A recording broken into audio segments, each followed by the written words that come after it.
আসসালামু আলাইকুম। I news বাংলার আন্তর্জাতিক সংবাদে স্বাগতম।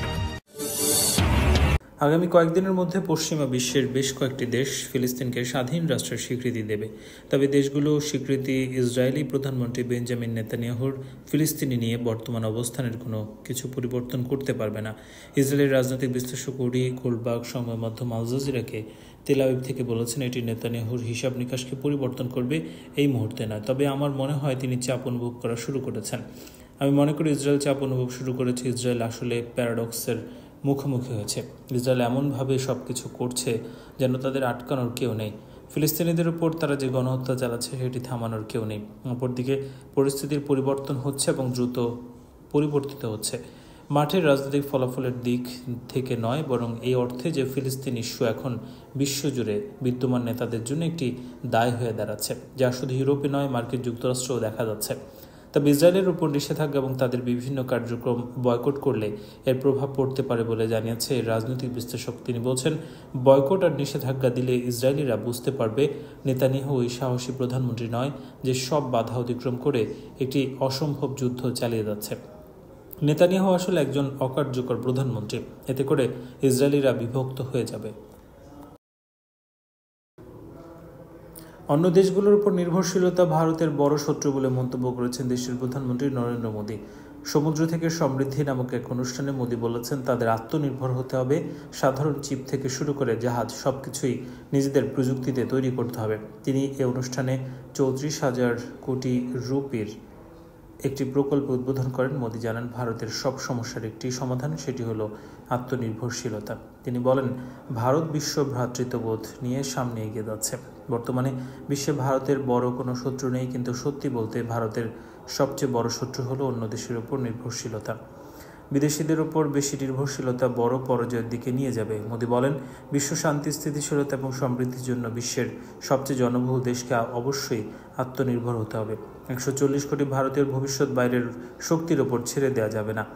বিদেশিদের উপর নির্ভর হয়ে জাতীয় উন্নয়নও সম্ভব নয়। আগামী প্রজন্মের ভবিষ্যৎ অন্যদের উপর ছেড়ে দেওয়া যাবে না। যদি 140 কোটি মানুষের একটি দেশ অন্যদের উপর নির্ভরশীল হয়, এর মধ্যে জাতীয় আত্মসম্মানকে বিসর্জন দেওয়া হবে।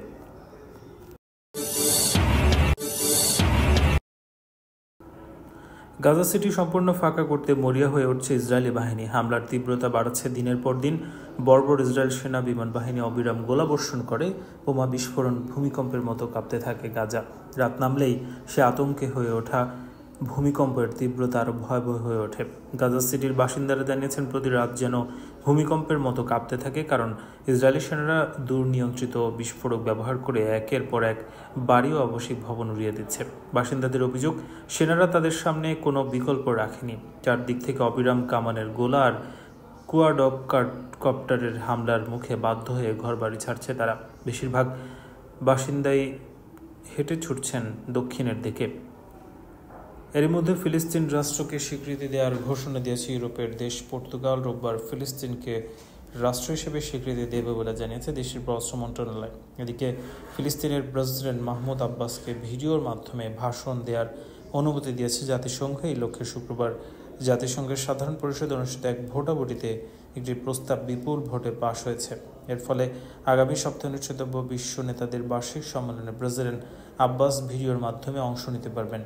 গাজা সিটিতে ইসরায়েলি বাহিনীর সর্বাত্মক আক্রমণের মধ্যে হামাসের কাসাম ব্রিগেড 48 ইসরায়েলি বন্দীর একটি সম্মিলিত ছবি প্রকাশ করেছে। প্রকাশিত ছবিটিতে জীবিত এবং মৃত সব জিম্মির মুখ দেখানো হয়েছে। প্রতিটি ছবির নিচে লেখা ছিল রন আরাদ, বা 1986 সালে লেবাননে নিখোঁজ হওয়া এক ইসরায়েলি বিমান কর্মকর্তার নাম, যার ভাগ্য আজও অজানা। হামাস এটিকে বিদায়ের ছবি হিসেবে উল্লেখ করেছে। গোষ্ঠীটি বলছে, গাজা শহরে ইসরায়েলের চলমান সামরিক অভিযানের কারণে এ বন্দীদের জীবন ঝুঁকিতে রয়েছে। ছবির সঙ্গে একটি বার্তা প্রকাশ করেছে হামাস। বার্তায় বলা হয়, নেতানিয়াহুর অস্বীকৃতি এবং গাজা শহরের সামরিক অভিযান শুরু হয় এই বিদায়ের ছবি প্রকাশ করা হলো। হামাস আগেও সতর্ক করেছিল, গাজা সিটিতে ইসরায়েলের আক্রমণ বন্দীদের জীবনের জন্য ঝুঁকি তৈরি করতে পারে। তারা দাবি করছে, ইসরায়েলি বন্দীদের শহরের বিভিন্ন এলাকায় ছড়িয়ে ছিটিয়ে রাখা হয়েছে।